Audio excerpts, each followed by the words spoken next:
Hi friends, എല്ലാവർക്കും ഇന്നത്തെ പുതിയൊരു വീഡിയോയിലേക്ക് സ്വാഗതം. ഇന്ന് നമ്മൾ ചിക്കൻ വെച്ചിട്ടുള്ള ഒരു സ്നാക്കിൻ്റെ റെസിപ്പിയുമായിട്ടാണ് വന്നിട്ടുള്ളത്. കുട്ടികൾക്കൊക്കെ ഇഷ്ടപ്പെടുന്ന നല്ല ടേസ്റ്റി ആയിട്ടുള്ളൊരു സ്നാക്കാണ്. അപ്പോൾ നമുക്ക് ഈ സ്നാക്ക് എങ്ങനെയാണ് ഉണ്ടാക്കുന്നതെന്ന് നോക്കാം. ആദ്യം നമുക്ക് സ്നാക്ക് ഉണ്ടാക്കാൻ വേണ്ടിയിട്ടുള്ള മാവ് ഒന്ന് കുഴച്ചെടുക്കണം. ഞാനിപ്പോൾ ഒരു ബൗളിലേക്ക് 1.5 കപ്പ് മൈദാമാവാണ് എടുത്തിട്ടുള്ളത്. എന്നിട്ട് ഇതിലേക്ക് പാകത്തിനുള്ള ഉപ്പും കൂടി ഒന്ന് ചേർത്ത് കൊടുത്തിട്ടുണ്ട്. എന്നിട്ട് നന്നായിട്ടൊന്ന് മിക്സ് ചെയ്തെടുത്തതിന് ശേഷം നമ്മൾ ഇതിലേക്ക് ഓയിലാണ് ഒഴിച്ചു കൊടുക്കുന്നത്.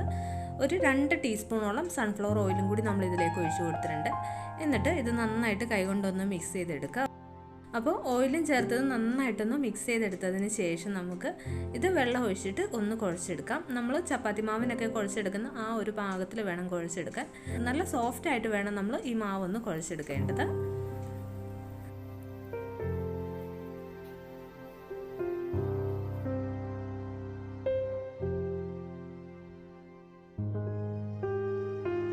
അപ്പോൾ നമ്മൾ ഈ മാവ് ഒന്ന് കുഴച്ചെടുത്തിട്ടുണ്ട്.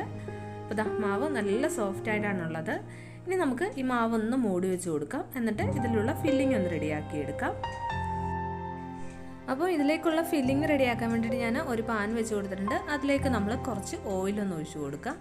ഓയിൽ നന്നായിട്ടൊന്ന് ചൂടായി വന്നു കഴിയുമ്പോഴേക്കും നമ്മളിതിലേക്ക് സവോളയാണ് ചേർത്ത് കൊടുത്തിട്ടുള്ളത്. ഞാനിപ്പോൾ മീഡിയം സൈസിലുള്ള ഒരു 1.5 സവോള ചേർത്ത് കൊടുത്തിട്ടുണ്ട്. എന്നിട്ട് നന്നായിട്ടൊന്ന് ഇളക്കി സവോളയൊക്കെ ഒന്ന് വഴറ്റിയെടുക്കണം.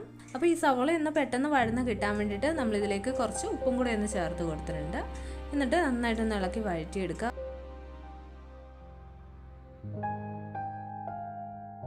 ഇപ്പോൾ ഈ സവോളയൊക്കെ ഒന്ന് കളർ മാറി വാടി വന്നിട്ടുണ്ട്. ഇനി ഞാനിതിലേക്ക് ഒരു 3/4 ടീസ്പൂണോളം ഇഞ്ചി വെളുത്തുള്ളി പേസ്റ്റ് ചേർത്ത് കൊടുക്കുന്നുണ്ട്. എന്നിട്ടിത് വീണ്ടും നന്നായിട്ടൊന്ന് ഇളക്കി കൊടുക്കുക. അപ്പോൾ ഇനി ഈ സവോളയൊക്കെ നന്നായിട്ടൊന്ന് വഴന്ന് വരണം. അതുവരെ നമ്മൾ ഇതിങ്ങനെ ഇളക്കി കൊടുത്തോണ്ടേ ഇരിക്കുക. ഇപ്പോൾ ഇഞ്ചിയും വെളുത്തുള്ളിയൊക്കെ നന്നായിട്ടൊന്ന് മൂത്തും കിട്ടും, സവോളയൊക്കെ നന്നായിട്ടൊന്ന് വഴന്ന് വരും. ഇപ്പോൾ ഈ സവോളയൊക്കെ നന്നായിട്ടൊന്ന് വഴന്ന് കിട്ടിയിട്ടുണ്ട്. ഇനി ഇതിലേക്കുള്ള പൊടികൾ ചേർത്ത് കൊടുക്കാം. നമ്മളിപ്പോൾ ഒരു 1/2 ടീസ്പൂണിൽ താഴെ മഞ്ഞൾപ്പൊടി ചേർത്ത് കൊടുത്തിട്ടുണ്ട്. പിന്നെ ഞാൻ 1 ടീസ്പൂൺ മുളക് പൊടി ചേർത്ത് കൊടുത്തിട്ടുണ്ട്.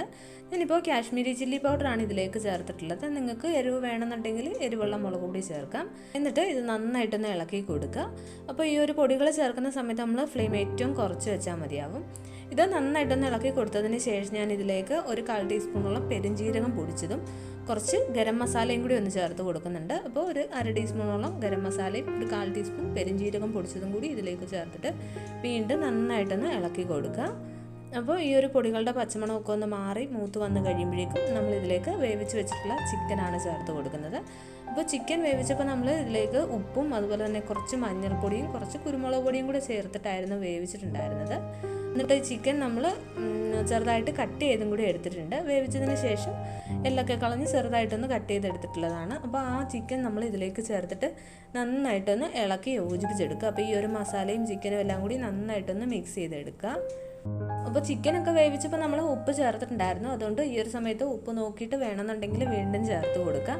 എന്നിട്ട് വീണ്ടും നന്നായിട്ടൊന്ന് ഇളക്കി മിക്സ് ചെയ്തെടുത്തതിന് ശേഷം നമ്മൾ ഇതിലേക്ക് ഒരു ഉരുളക്കിഴങ്ങും കൂടി ഒന്ന് ചേർത്ത് കൊടുക്കുന്നുണ്ട്. ഞാനിപ്പോൾ ഒരു വലിയ ഉരുളക്കിഴങ്ങ് വേവിച്ചെടുത്തിട്ടുണ്ടായിരുന്നു. അതും കൂടി നമ്മൾ ഉടച്ച് ഇതിലേക്കൊന്ന് ചേർത്ത് കൊടുക്കുന്നുണ്ട്. എന്നിട്ട് നന്നായിട്ടൊന്ന് ഇളക്കി മിക്സ് ചെയ്തെടുക്കുക. അപ്പോൾ നമ്മൾ ഉരുളക്കിഴങ്ങും കൂടി ചേർത്ത് നന്നായിട്ടൊന്ന് ഇളക്കി മിക്സ് ചെയ്തെടുക്കുക. അതിന് ശേഷം നമുക്ക് ഇതിലേക്ക് ഉപ്പും അതുപോലെ തന്നെ എരിവും ഒക്കെ പാകത്തിനുണ്ടോ എന്ന് നോക്കുക. എരിവ് കുറവായിട്ട് തോന്നുകയാണെന്നുണ്ടെങ്കിൽ ഈ ഒരു സമയത്ത് നമുക്ക് കുറച്ച് കുരുമുളക് പൊടിയും കൂടി ഇതിലേക്ക് ചേർത്ത് കൊടുക്കാം. ഉപ്പ് കുറവാണെങ്കിൽ പാകത്തിനുള്ള ഉപ്പും കൂടി ഒന്ന് ചേർത്ത് കൊടുക്കുക.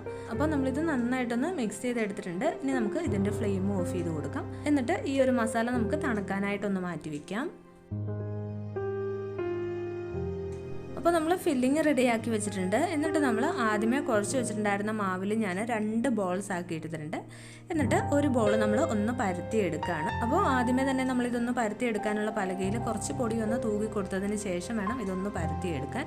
ഇത് പരത്തിയെടുക്കുമ്പോൾ കുറച്ച് തിക്നെസ് വേണം, എന്നാലും നല്ല തിക്കാവാനും പാടില്ല, എന്നാലും തീരെ നൈസായിട്ടും പരത്തിയെടുക്കരുത്. കുറച്ച് കട്ടിയിൽ വേണം നമ്മൾ ഇതൊന്ന് പരത്തിയെടുക്കാൻ.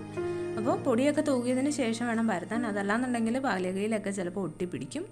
ഇപ്പോൾ നമ്മൾ ഇത് നന്നായിട്ട് തന്നെ ഒന്ന് പരത്തി എടുത്തിട്ടുണ്ട്. കുറച്ച് തിക്നെസ്സോട് കൂടിയാണ് നമ്മൾ പരത്തി എടുത്തിട്ടുള്ളത്. അതിനുശേഷം ഞാൻ റൗണ്ട് ഷേപ്പിലുള്ള ഒരു പാത്രം വെച്ചിട്ട് ഇത് വീണ്ടും ഒന്ന് കട്ട് ചെയ്തെടുക്കുന്നുണ്ട്. അപ്പോൾ ഇതുപോലെ റൗണ്ട് ഷേപ്പിലുള്ള ഒരു പാത്രം വെച്ചിട്ട് കട്ട് ചെയ്യുകയാണെന്നുണ്ടെങ്കിൽ കറക്റ്റ് നമുക്ക് റൗണ്ട് ഷേപ്പിൽ തന്നെ കട്ട് ചെയ്തെടുക്കാൻ പറ്റും. ഇപ്പോൾ നമ്മൾ ഇതിങ്ങനെ കട്ട് ചെയ്തെടുത്തിട്ടുണ്ട്. ബാക്കി വന്നിട്ടുള്ള മാവ് വെച്ചിട്ട് വീണ്ടും നമുക്ക് പരത്തി ഇതുപോലെ റൗണ്ട് ഷേപ്പിൽ തന്നെ കട്ട് ചെയ്തെടുക്കാവുന്നതാണ്. ഇനി നമ്മൾ ഇതിനുള്ളിലേക്ക് ഫില്ലിങ് വെച്ച് കൊടുക്കുകയാണ് ചെയ്യേണ്ടത്. അപ്പോൾ നമ്മൾ ആദ്യമേ റെഡിയാക്കി വെച്ചിട്ടുണ്ടായിരുന്ന ഫില്ലിംഗ് ഒക്കെ നന്നായിട്ടൊന്ന് തണുത്ത് വന്നിട്ടുണ്ട്. അപ്പോൾ ആ ഒരു ഫില്ലിങ് നമ്മൾ നിറയെ ഇതിനുള്ളിലേക്ക് വെച്ച് കൊടുക്കുക. അതിനുശേഷം ഫില്ലിംഗ് ഒക്കെ സൈഡിലുണ്ടെന്നുണ്ടെങ്കിൽ നമ്മൾ കൈ വെച്ചിട്ട് അതെല്ലാം നടുവിലേക്ക് ഒന്ന് ആക്കി കൊടുക്കുക. എന്നിട്ട് നമ്മൾ റൗണ്ട് ഷേപ്പിൽ കട്ട് ചെയ്ത് വെച്ചിട്ടുള്ള മറ്റൊന്ന് എടുത്തിട്ട് അതിന് മുകളിലേക്ക് വെച്ചിട്ട് സൈഡൊക്കെ ഒന്ന് പ്രസ് ചെയ്ത് ഒട്ടിച്ചു കൊടുക്കുകയാണ് ചെയ്യേണ്ടത്. അപ്പോൾ മൈദാമാവ് ആയതുകൊണ്ട് തന്നെ പെട്ടെന്ന് അങ്ങ് ഒട്ടിക്കിട്ടും. നമ്മൾ കൈ വെച്ചിട്ട് പതിയെ ഇതുപോലെ ഒന്ന് പ്രസ് ചെയ്ത് കൊടുത്താൽ മതി, നന്നായിട്ട് തന്നെ ഒട്ടിക്കിട്ടും.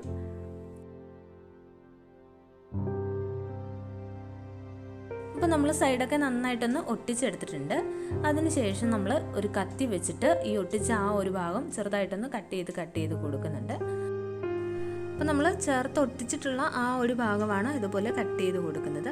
നമ്മളൊരു ഫ്ലവറിൻ്റെ ആ ഒരു ഷേപ്പിലാക്കി എടുക്കാൻ വേണ്ടിയിട്ടാണ് സൈഡൊക്കെ ഇതുപോലെ കട്ട് ചെയ്ത് കൊടുക്കുന്നത്. അതിനുശേഷം കട്ട് ചെയ്ത് വെച്ചിട്ടുള്ള രണ്ട് ഇത് തമ്മിൽ ചേർത്ത് ഇതുപോലെ കൈകൊണ്ടൊന്ന് പ്രസ് ചെയ്ത് ഒട്ടിച്ച് കൊടുക്കുക.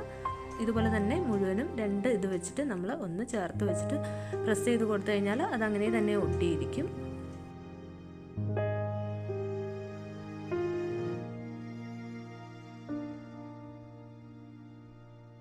ഇപ്പോൾ നമ്മൾ ഇതിങ്ങനെ ചേർത്തൊട്ടിച്ച് കഴിയുമ്പോഴേക്കും ഫ്ലവറിൻ്റെ ആ ഒരു ഷേപ്പിലായി വന്നിട്ടുണ്ട്. അപ്പോൾ ഇതുപോലെ തന്നെ നമുക്ക് ബാക്കിയുള്ളതും മുഴുവനും ഫില്ലിംഗ് ഒക്കെ വെച്ചതിന് ശേഷം ഇതുപോലെ ഈ ഒരു ഷേപ്പിലാക്കി എടുക്കണം. ഞാനിപ്പോൾ മൈദാമാവ് വെച്ചിട്ടാണ് ഇത് ചെയ്തെടുക്കുന്നത്. അപ്പോൾ മൈദാമാവ് അല്ലാന്നുണ്ടെങ്കിൽ ഗോതമ്പ് മാവ് വെച്ചിട്ട് ചെയ്തെടുത്താലും മതിയാവും. അപ്പോൾ മാവ് എടുക്കുന്നതൊക്കെ നിങ്ങളുടെ ഇഷ്ടത്തിന്. പിന്നെ ഈ ഒരു ഷേപ്പിലാണ് ഞാൻ എടുത്തിട്ടുള്ളത്. അപ്പോൾ വേറെ എന്ത് ഷേപ്പ് വേണമെന്നുണ്ടെങ്കിൽ അത് നിങ്ങളുടെ ഇഷ്ടത്തിനനുസരിച്ചിട്ട് ഇത് ഡിസൈഡ് ചെയ്യുക. അപ്പോൾ നമ്മൾ ബാക്കിയെല്ലാം ഇതുപോലെ ഒന്ന് റെഡിയാക്കി എടുത്തിട്ടുണ്ട്. ഇനി ഇതൊന്ന് ഫ്രൈ ചെയ്തെടുക്കുകയാണ്. അപ്പോൾ എണ്ണ ചൂടാൻ വെച്ചിട്ട് എണ്ണ നന്നായിട്ടൊന്ന് ചൂടായി വന്നു കഴിയുമ്പോഴേക്കും ഓരോന്നായിട്ട് എണ്ണയിലേക്ക് ഇട്ട് കൊടുക്കുക. അപ്പോൾ ഇത് എണ്ണയിലേക്ക് ഇട്ട് കൊടുത്തിട്ട് നമ്മൾ ഫ്ലെയിം ഒരു മീഡിയത്തിൽ വെച്ചാൽ മതിയാവും, ഹൈ ഫ്ലെയിമിൽ വെച്ച് കൊടുക്കരുത്. ഈ ഒരു മാവ് നമുക്ക് നന്നായിട്ടൊന്ന് കുക്കായി കിട്ടാനുള്ളതാണ്. അപ്പോൾ ഇത് നമുക്ക് ഒരു സൈഡ് ഒന്ന് കുക്കായി വന്നു കഴിയുമ്പോഴേക്കും തിരിച്ചിട്ട് കൊടുക്കുക. അങ്ങനെ രണ്ട് സൈഡ് നമുക്ക് ഒന്ന് ഫ്രൈ ചെയ്തെടുക്കാം. അപ്പോൾ ഇത് നന്നായിട്ടൊന്ന് മൊരിഞ്ഞ് ബ്രൗൺ കളറായി വന്നു കഴിയുമ്പോഴേക്കും നമുക്ക് തിരിച്ചിട്ട് കൊടുക്കാം. അപ്പോൾ 1-2 തവണ തിരിച്ച് മറിച്ചിട്ട് കഴിയുമ്പോഴേക്കും നന്നായിട്ട് കുക്കായി നല്ല ഒരു ബ്രൗൺ കളറായി വരും. അപ്പോൾ അതുവരെ നമ്മൾ 1-2 തവണ തിരിച്ച് മറിച്ചിട്ടൊന്ന് ഫ്രൈ ചെയ്തെടുക്കണം. സ്റ്റൗ നമ്മൾ ഇത് എണ്ണയിൽ നിന്ന് കോരി മാറ്റുന്ന ആ ഒരു ടൈം മാത്രം ഫ്ലെയിം ഒന്ന് കൂട്ടി വെച്ചാൽ മതി. എന്നിട്ട് എണ്ണയിൽ നിന്ന് കോരി മാറ്റുക. ഇപ്പോൾ നമ്മുടെ സ്നാക്ക് ഇവിടെ റെഡി ആയിട്ടുണ്ട്. അപ്പോൾ ഇതുപോലെ തന്നെ നമുക്ക് ബാക്കിയുള്ളത് ഒന്ന് ഫ്രൈ ചെയ്തെടുക്കണം. അപ്പോൾ നമ്മളിത് എണ്ണയിലേക്ക് ഇട്ട് കൊടുക്കുന്ന ആ ഒരു ടൈമിൽ ഫ്ലെയിം ഒരു മീഡിയത്തിൽ വെച്ച് കൊടുത്താൽ മതിയാവും. അതിനുശേഷം ഒരു സൈഡ് ഒന്ന് കുക്കായി വന്നു കഴിയുമ്പോഴേക്കും നമുക്ക് ഇതൊന്ന് തിരിച്ചിട്ട് കൊടുക്കാം. അങ്ങനെ 1-2 തവണ തിരിച്ച് മറിച്ച് വിട്ട് ഇതൊന്ന് ഫ്രൈ ചെയ്തെടുക്കണം. പിന്നെ നമ്മുടെ ഈ ചാനൽ ഇതുവരെ സബ്സ്ക്രൈബ് ചെയ്തിട്ടില്ല എന്നുണ്ടെങ്കിൽ ചാനലൊന്ന് സബ്സ്ക്രൈബ് ചെയ്യുകയാണെന്നുണ്ടെങ്കിൽ നമ്മൾ അപ്ലോഡ് ചെയ്യുന്ന പുതിയ വീഡിയോസിൻ്റെ ഒക്കെ നോട്ടിഫിക്കേഷൻ നിങ്ങൾക്ക് കിട്ടും. അപ്പോൾ മറക്കാതെ നമ്മുടെ ഈ ചാനൽ സബ്സ്ക്രൈബ് ചെയ്യണം. അപ്പോൾ വീണ്ടും നമുക്ക് ഇതുപോലെയുള്ള മറ്റൊരു നല്ല വീഡിയോയുമായിട്ട് കാണാം. താങ്ക്